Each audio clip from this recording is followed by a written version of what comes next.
Take a look at 7 big upcoming games that have a lot of budget being put into them by their studios but are being made for no clear reason. No one is really excited for them and no one asked for a game like this, or the excitement has gone down because of the developers' scammy attitude. Let's get into it, and of course support this video if you agree with one of the games in this video. First of all, we have the Walking Dead game. I'm not sure why anyone has thought about creating a dollar store Walking Dead game that follows the original story, which was released years ago. Why in 2023 does anybody think it would be a good idea to introduce a game of the movie type of thing? Keep in mind guys, even though for a lot of people it is looking like a very cheap game, there is a pretty big team that is working on this as we speak, and it's meant to be a big budget game as well. The graphics of this new game do not help in getting it noticed, but the team added an absolute ton of gameplay elements, story missions, and quests to do, all from the actual series with hours of content. On the surface it looks like a normal forgettable game from 2010,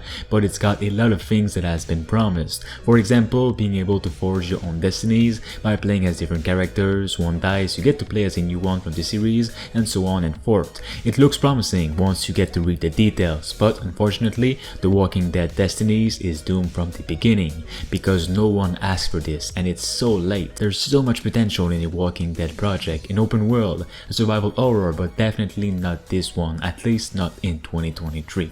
Next up we have FairGame. Why anyone thought about creating such a game is beyond me. Take the most cliche, awkward extraction shooter you have with woke diversified characters and you have the best recipe for failure, without a single doubt. Revealed at one of PlayStation's State of Play events and pitched as being an ambitious AAA heist extraction game, FairGame's reception was quite the opposite from what Sony PlayStation had thought, with almost 5 times the number of dislikes to like ratio. It's been confirmed some time ago that Sony really wanted to push the games as a service thing with the PS5 and are pushing studios to create live service games, hoping one will do the trick and blow up in popularity. FairGame though is already dead before it even released. One of the comments on the reveal trailer explains it perfectly. When will game companies learn that gangs of diverse, stylish high schoolers fighting the corporations are the worst scenario you could ever think of? Because one, something like this would never happen in real life, and two, because you know the developers working on this have made sure to include these characters for the sake of a small vocal minority group who doesn't play games anyway. FairGame literally looks like the upcoming game Hyenas, which is basically the same thing but has just been cancelled for being what it is, an awkward project with forced characters in a genre that is overused. Next up we have The Day Before. What used to be #1 most anticipated game for many months on Steam is now one of the sketchiest, weirdest upcoming game that has lost the interest of millions in a matter of weeks. A post-apocalyptic open-world survival game with zombies, factions, bandits, and online players roaming around with the ability to use vehicles, build your own house, and survive in a destroyed New York City a la The Division. What more could you ask from The Day Before? It looks and sounds so good. Oh yeah, I know what's missing. This game is not what it seems, and almost every gameplay that has been shown from the game is reportedly fake, showing off a tech demo the developers created only to gauge public interest in a closed environment with animations, environments, and gameplay that are not from the actual game. The game itself was said to be bare bones with almost no content, which is why its latest gameplay shows a world that feels empty with no activities and NPCs at all.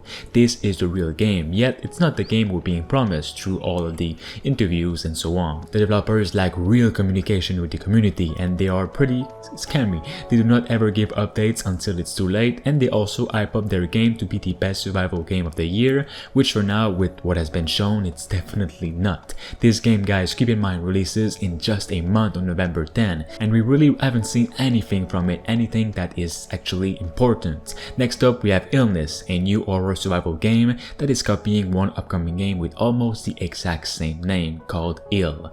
Not only is Illness a blended copy of Ill, but it's also looking very bland and graphically worse than a lot of games. It's simply trying to take Ill's popularity or a similar name and make a quick buck out of it. I've made a video on this game in the past telling people to be extra careful of it because it seems like it's releasing way sooner than Ill itself and is very easy to mislead it for the real ambitious game, well, until you actually play it. It has the same font in the title, looks like the same enemies and weapons. Be extra careful of this upcoming game when you see it on your feed because it's not the real Ill. Next up we have I, the Inquisitor, a game that has been in the works for years now with a very interesting interesting premise that unfortunately hasn't attracted any excitement, and as of now might very well die at launch with no one playing it. Its reveal came out of nowhere with no publicity, and all of its new gameplay and trailers look rather uninteresting and empty. The world and its story are looking actually interesting, but everything else has given a sour taste in people's mouth. In this game, Jesus did not die on the cross, but came down and unleashed vengeance on all of the non-believers. 1,500 years later, an army of Inquisitors brutally enforces the faith in a dark fantasy adventure where it is said you will solve intricate cases and unveil abysmal secrets as the Inquisitor Mortimer Madurton. This sounds actually really cool, but for it to be successful, it needs all eyes on it, and its poorly edited trailers do not help the cause. Next up, we have Ashfall, an open-world action survival MMO game with a massive team behind it, a lot of budget, and Zimmer creating the soundtrack, yet almost no one knows about it or is actually interested in it. Ashfall shows a whole lot of potential with a huge Fallout-like world to explore, monsters to fight and tame, players to meet, characters to talk to, and enemy factions to kill. At its core, it seemed to have a whole lot of things to do, but thanks to people who played the beta and people's intuition by watching the gameplay trailers, you can see it doesn't really have a soul or passion behind it. The combat looks uninteresting, the world empty, the game feels super grindy, and enemies are bullet sponges. It doesn't help that Ashfall is also coming to mobile because mobile games are grindy and soulless.